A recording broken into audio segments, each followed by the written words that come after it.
اللہ پاک آسمان سے فرشتوں کو نازل فرماتا ہے، معہم صحف من فضۃ واقلام من ذہب، ان کے پاس سونے کے قلم ہوتے ہیں، چاندی کے کاغذ ہوتے ہیں، یکتبون لیل الخمیس ویوم الجمعہ اکثر الناس صلاۃ علیہ، سرکار فرماتے ہیں جو جمعہ کی رات اور جمعرات کے دن مجھ پر کثرت سے درود پاک پڑھتا ہے تو وہ سونے کے قلم سے چاندی کے کاغذ میں اس بندے کا نام لکھ کر میری بارگاہ میں پیش کیا کرتے ہیں۔ اچھا، اس میں کتنے لوگوں کا نیوز پیپر میں نام اب تک آ چکا ہے؟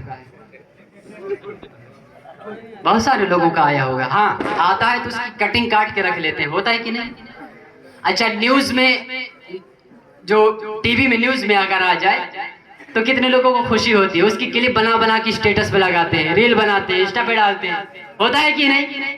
خوشی ہوتی ہے۔ ارے قربان جائیے میرے آقا کی شان پر، ہم یہاں پر دنیا پہ درود پاک پڑھتے ہیں، کسی اگر دنیا دار کی ثنا خوانی کرتے ہیں تو صرف دنیا میں نام ہوتا ہے، اگر ہم آقا کائنات کی ثنا خوانی کرتے ہیں، آقا پر درود پاک پڑھتے ہیں تو کسی دنیا دار کی بارگاہ میں ہمارا نام پیش نہیں کیا جاتا، بلکہ اللہ پاک کے معصوم فرشتے، اللہ پاک کے وہ معصوم جماعت، ہم گناہگاروں کا نام سرکار کائنات کی بارگاہ میں سونے کے قلم سے، کسی دنیاوی قلم سے نہیں، کسی کاپی میں نہیں، بلکہ سونے کے قلم سے چاندی کے کاغذ میں لکھ کے سید الانبیاء کی بارگاہ میں پیش کیا کرتے ہیں۔ تو ہم کیوں نہ درود پاک جھوم جھوم کر پڑھے باوت بلند اللہ رب محمد صلی اللہ علیہ وسلم، نحن عباد محمد صلی اللہ علیہ وسلم، صلاۃ و سلام علیک یا رسول اللہ۔ اور آج شب جمعہ ہے تو ایک اور فضیلت بتاتا چلوں، جب بھی شب جمعہ آتا ہے تو کہیں بھی اگر محفل میں رہتا ہوں تو اس فضیلت کو ضرور بتاتا ہوں۔ یقیناً یہاں پر بہت سارے لوگ ہوں گے جو اپنے پیر صاحب سے مرید ہوں گے۔ کون کون اچھا مرید ہے؟ ماشاءاللہ، کچھ لوگ حضور تاج الشریعہ سے ماشاءاللہ مرید ہوں گے، کچھ لوگ مارہرہ شریف سے ہوں گے، کچھ لوگ کچھوچے شریف سے، کہیں سے بھی ہوں گے۔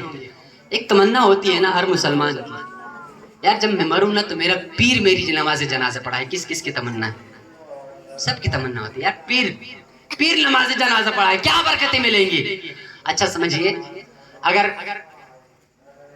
ہم سب کے پیر، بڑے پیر دستگیر سرکار غوث اعظم اگر نماز پڑھانے آ جائیں جنازے کی تو سبحان اللہ نہیں بولیں گے؟ مصیبت میں نام لیتے ہیں، یا شیخ عبد القادر جیلانی شیخ اللہ، یا غوث پاک المدد، نام لیتے ہیں نا، یقین ہے نا، مدد کے لیے آتے ہیں نا، اللہ کی عطا سے آتے ہیں اور کرتے بھی ہیں۔ اگر وہی نماز جنازہ پڑھانے آ جائیں، سرکار غوث اعظم کے بدلے اگر حضرت علی آ جائیں تو، اور اگر ہم سب کے آقا و مولا جناب احمد مصطفیٰ محمد مصطفیٰ آ جائیں تو سبحان اللہ کی زور سے آواز سنیے۔ حدیث پاک بزرگوں کا فرمان ہے، حدیث پاک نے بزرگوں کا فرمان ہے، جو شب جمعہ اس درود پاک کو پڑھے گا مرتے وقت سرکار کی زیارت کرے گا۔ یار عاشقوں کی محفل ہے یہ، کون کون عاشق ہے سرکار کی؟ تو سبحان اللہ کی آوازیں نکلنی چاہیے، لگنا چاہیے زندہ لوگ بیٹھے ہیں۔ اچھا کتنے لوگ ہندوستان میں بیٹھے ہیں؟ اچھا ان ہاتھ نہیں اٹھا رہے، قبرستان میں بیٹھے ہیں؟ ٹھیک ہے، تو جتنے لوگ ہندوستان میں بیٹھے ہیں وہ ہماری بات کا جواب دیں گے، ٹھیک ہے؟ بزرگوں کا فرمان ہے جو شب جمعہ اس دعا کو پڑھتا ہے سرکار علیہ السلام کی مرتے وقت زیارت کرتا ہے۔ صرف یہی نہیں، یہاں تک کہ وہ قبر میں داخل ہوتے وقت بھی سرکار کی زیارت کرتا ہے، اور صرف یہی نہیں بلکہ وہ یہ بھی دیکھتا ہے کہ سرکار اپنے رحمت بھرے ہاتھوں سے اسے قبر میں اتار رہے ہیں۔ اچھا جسے سرکار اپنے ہاتھوں سے قبر میں اتار دیں اس کی کیا بات ہے، کیا شان ہے؟ تو آئیے اس دعا کو انشاءاللہ مل کر پڑھیں گے نا انشاءاللہ، پڑھتے مل کر بسم اللہ الرحمن الرحیم، اللہم صلی وسلم وبارک علی سیدنا محمد النبی الامی الحبیب العالی القدری العظیم الجاہ وعلی آلہ وصحبہ وسلم۔ سبحان اللہ کہیں گے۔ یہ درود شریف کی فضیلت ہے اور بہت ساری فضیلتیں ہیں۔ یقیناً پیارے بھائیوں، حدیث پاک میں ایک الگ سے چیپٹر بنایا گیا، حدیث پاک کی فضیلت پہ الگ سے چیپٹر بنا ہوا ہے۔ بڑا مطلب اچھا طوالت والا چیپٹر بنا ہوا، پورا ایک پیراگراف ہے اچھا خاصا.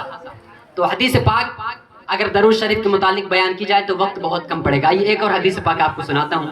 عموماً ہر مسلمان اور ہر انسان کی ایک خصلت ہوتی ہے حریص، نیت، لالچی ہوتا ہے.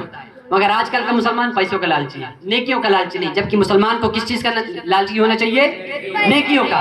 تو آئیے میں آپ کو نیکی کی بات آئی تو آپ کو بتاتا چلو. حدیث پاک میں ہے جو بندہ اس دعا کو، اس درود کو پڑھتا ہے اس کو 6 لاکھ درود شریف پڑھنے کا ثواب عطا کیا جاتا ہے. تو پڑھیں گے مل کر اللہم صلی علی محمد عدد ما فی علم اللہ صلاۃ دائمۃ بدوام ملک اللہ. دیکھیے اللہ کے حبیب نے فرمایا ہے یقیناً زمین ٹلک زماں ٹلک مگر سرکار کا فرمان نمی ٹلک. میرے آقا علیہ السلام نے جو فرما دیا وہ پتھر کی لکیر ہے. اگر آقا نے فرمایا کہ اس دعا کو پڑھنے سے 6 لاکھ درود شریف پڑھنے کا ثواب ملے گا تو برحق ملے گا. اگر سرکار علیہ السلام نے فرما دیا کہ ایک مرتبہ درود پاک پڑھنے پر 10 رحمتیں نازل ہوں گی تو یقیناً نازل ہوں گی. اگر فرما دیا کہ 10 گناہ مٹا دیے جائیں گے تو یقیناً مٹا دیے جائیں گے. اگر فرما دیا کہ ایک مرتبہ درود پاک پڑھنے پر آپ کے 10 درجوں کی بلندی ہوگی تو یقیناً ہوگی. اس پر ہمارا ایمان ہے. تو آئیے پھر سے گفتگو شروع کرنے سے پہلے باواز بلند درود شریف پڑھیے. مل کر عاشقوں کی طرح پڑھیے اللہ رب محمد صلی اللہ علیہ وسلم نحن عباد محمد صلی اللہ علیہ وسلم. اچھا کچھ لوگوں کے چہرے سے لگ رہا ہے درود شریف نہیں آتی. تو آئیے میں آپ کو ایک درود شریف، سب سے چھوٹا درود شریف جس کو درود خضری کہتے ہیں. حدیث پاک میں ہے جو بندہ درود خضری کی ایک بار تلاوت کرتا ہے، ایک مرتبہ درود خضری پڑھتا ہے، پروردگار اس پر رحمت کے 70 دروازے کھول دیا کرتا ہے. تو آئیے اس درود پاک کو انشاءاللہ جتنے محفل میں جتنے لوگ ہیں سارے انشاءاللہ اس درود پاک کو یاد کریں گے انشاءاللہ. پڑھیے بسم اللہ الرحمن الرحیم. صرف 3 ورڈ سے آسان سے یاد ہو جائیں گے انشاءاللہ. صلی اللہ علی محمد، چھوٹا درود. صلی اللہ علی محمد، صلی اللہ علی محمد. یاد ہو گئی؟ کس کس کو یاد ہو گئی؟ جتنے لوگ ہاتھ اٹھائیں سنا بھی دیں گے. مل کر بولیں سبحان اللہ. کیا بات ہے، مل کر بولیں سبحان اللہ. سبحان اللہ کہنے کو ماشاءاللہ بہت زیادہ فضیلتیں ہیں. ٹھیک ہے انشاءاللہ بھی عرض کرتا ہوں. اب صلی اللہ علیہ محمد کی بات آئی تو عرض کرتا چلوں. آپ کچھ لوگ ماشاءاللہ آفس میں بیٹھتے ہیں، کچھ لوگ رکشہ چلاتے ہیں، کچھ لوگ اپنے دھندا سنبھالتے ہیں، کسی بھی طرح سے جو بھی کام کرتے ہیں اپنے اعتبار سے اس درود پاک کو کم سے کم روزانہ 1000 مرتبہ پڑھنے کی کوشش کیا کریں. یقیناً آدھے گھنٹے کے اندر اس درود شریف کو پڑھیں گے تو 1000 بار انشاءاللہ ہو جائے گا. حدیث پاک سنیے، نزہۃ المجالس کی حدیث پاک ہے. من صلی علی فی یوم 1000 مرۃ لم یمت حتی یری مقعدہ من الجنہ. سرکار فرماتے ہیں جس نے دن بھر میں مجھ پر 1000 مرتبہ درود پاک پڑھنے کا معمول بنا لیا، لم یمت، ڈونٹ ڈیتھ لائف، وہ نہیں مرے گا حتی یری مقعدہ من الجنہ، یہاں تک کہ دنیا میں جیتے جی اپنے جنت کا مقام نہ دیکھے. ابھی بھی آواز کم ہے. جو بندہ ایک بار سبحان اللہ کہتا ہے پروردگار اس کے نام سے جنت میں ایک پھلدار درخت لگاتا ہے. کھانا کھا کے نہیں آئے کیا؟ زور سے بولے سبحان اللہ. اور پتہ ہے وہ جو جنت میں پروردگار درخت لگاتا ہے کتنا بڑا ہوگا. اگر ایک کوا پیدا ہوتے ہی اڑنا شروع کر دے، اڑتے اڑتے اڑتے اڑتے بڈھا ہو کے مر جائے تب بھی اس پیڑ کی پرچھائی کو پار نہیں کر سکتا. علماء کرام نے لکھا ہے کوے کی عمر تقریباً 500 سال کی ہوتی ہے. یہ آج کل کے کووں کی بات نہیں ہو رہی، جو کوا حدیث پاک میں جو مراد ہے اس کی بات ہو رہی. اب بتائیے ایک کوا پیدا ہوتے ہی اڑنا شروع کرے، پورب سے لے کر پچھم تک اڑ لے گا.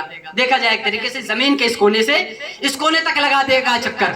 مگر قربان جائیں پروردگار کی بارگاہ میں ہم ایک بار تسبیح ادا کر رہے ہیں، پروردگار کی ایک بار تسبیح ہم پڑھ رہے ہیں، صرف سبحان اللہ کہہ رہے ہیں، الحمدللہ کہہ رہے ہیں، اللہ اکبر کہہ رہے ہیں، لا الہ الا اللہ کہہ رہے ہیں. مگر قربان جائیں پروردگار کی شان پر ہم اس کی تسبیح بیان کر رہے ہیں، ہم اپنی زبان ہلا رہے ہیں، مگر پروردگار اجر کیا دے رہا ہے؟ ہمارے نام سے جنت میں پھلدار درخت لگ رہا ہے. زور سے بولیں سبحان اللہ. ماشاءاللہ. تو آئیے گفتگو شروع کرتے ہیں. جب میں نے قرآن پاک کی تلاوت کی ہے, ان الصلاۃ تنہا عن الفحشاء والمنکر,